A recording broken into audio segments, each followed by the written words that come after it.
Nobyembre ng nakaraang taon nang huli kong nabisita si Baby Ann, isang 2 taong gulang na batang sa kabila ng kanyang edad ay mistulang di lumalaki na sa ngayoy tila mas lalo pang namayat.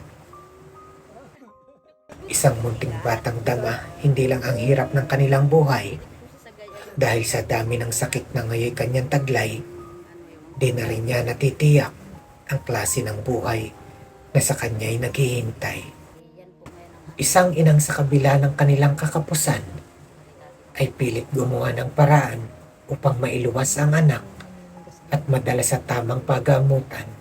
Subalit nakakalungkot marinig na habang ang iba ay gumagawa ng paraan upang matulungan ang tulad ni Baby Ann, ay meron namang ilan na tila di man lang nakikita ang paghihirap ng ating mga kababayan. Baka po pwedeng makahinging quotation para po ihingi namin ng tulong doon sa aming bayan sa Batangas. Wala daw po siya yung papaliwanag sa akin, basta daw ako ay magbayad gawa daw doon sa doktor na kailangan ng professional fee yata. Tapos yung test na yung nagagawin, kailangan daw talaga bayaran po yun.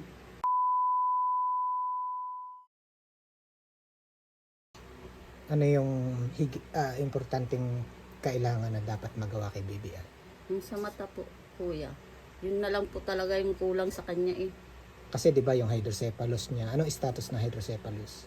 Ayos naman po, dahil yan naman po yung na-update doon sa kanyang surgery. Naoperahan na siya dati. Opo, naoperahan na siya, kaya hindi na ako naman So monitoring na lang. Opo. Tapos ano pa nga ulit karamdaman? Yung kanyang cerebral palsy. Kumusta naman yung cerebral palsy? Gayon pa rin po, wala pa rin namang pagbabago, so kailangan pa therapy talaga. Tapos yung ano din, Yung- bulag yung mga mata Opo. niya. Yan po, hindi pa rin siya makakita. Kumbaga, may naririnig siya pag tinawag mo naman na bunini, yan, gagayong gayon. Nagre-respond siya. Opo. Ilang po yung mata, gumaganon-ganon siya. So anong kailangan talaga doon sa mata ni Baby Ann? Yun nga po yung BER test. Yun yung ipinagkakait sa inyo Opo. kapag pupunta kayo ng Manila. Opo. Yung visual evoked response. Yan lang talagang hindi pa nagagawa sa kanya. Nakakalungkot makarinig ng gano'n. Ano? Mm. Yung Sasabihin ibang ko. tao, habang yung ibang tao ay nagpapakabala para makatulong sa tulad ni Baby Ann, pero may mga ganong tao naman na kung tutuusin trabaho naman nila, pero ipinagkakait pa nila yung tamang pagtrato. Ano? Basta yun, ayaw daw niya magsalita. Yun na yun daw po. Wala na po ako nagawa. Hindi na lang po anong Batangas na luhaan. Ayaw ko naman po mag-ano na doon. Sa madaling salita, anong kailangan? Halimbawa, babalik kayo doon. Pera po. Pag pinag-usapan yung pera para dun sa proseso, mga magkano? Malit lang naman po, kuya. Kaso ang inaalala ko po, baka ipaulit. Kasi Yung maliit na yon, 1.5 po yun. 1.5. Opo.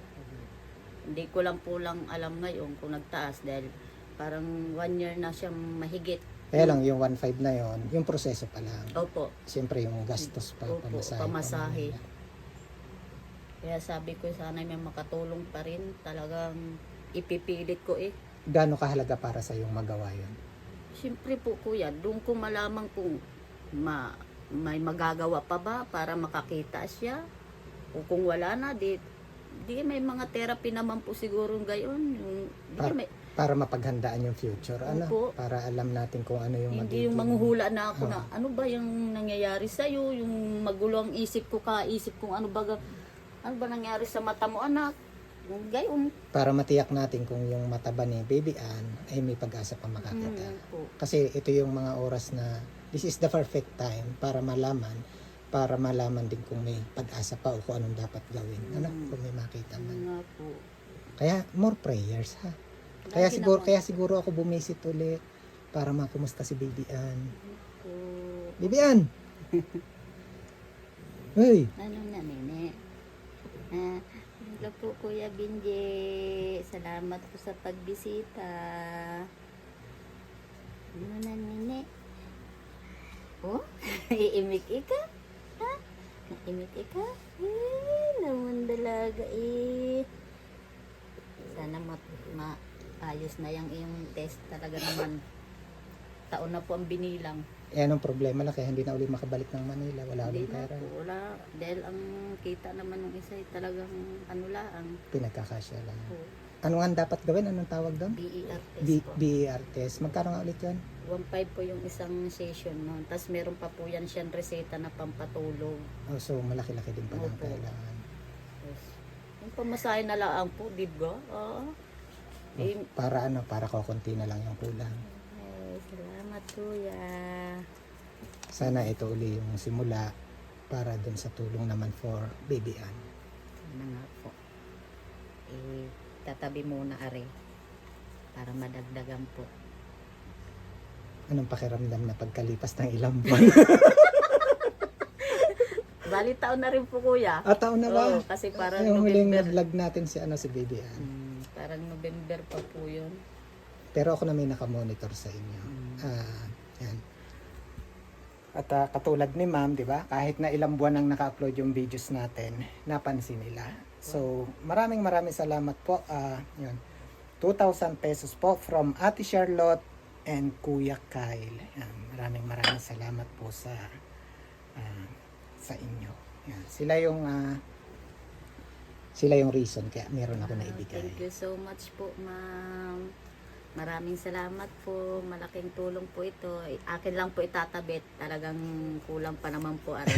Sana marami pang sumunod. Ano? Ano po. Dasal lang po. Ako naman po may tiwala kay God dahil alam ko naman din niya pababayaan si Ann. Di ba? Kahit na isang taon nang hindi tayo nakikita, biglang dumating. Nang dumating may grasya. Para Really? kay Punini. Hello po. Hindi talaga siya, walang response sa mata Po niya. yan. Parang nagtalo pa nga ang doktor niyan sa mata, sa opta po. At saka yung specialist, sabi, bakit hindi mo malaman kung na-response ang mata?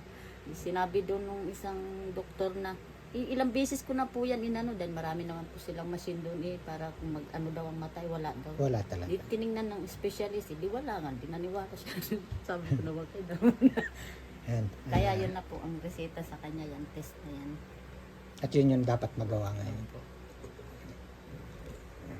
Again, maraming salamat po Ate Charlotte and Kuya Kyle. And also maraming salamat din kay maraming salamat din kay Ma'am Charity for making this visit possible. Ayun mga kababayan, kaya lagi ko pong hinihiling sa inyo, please support po, no?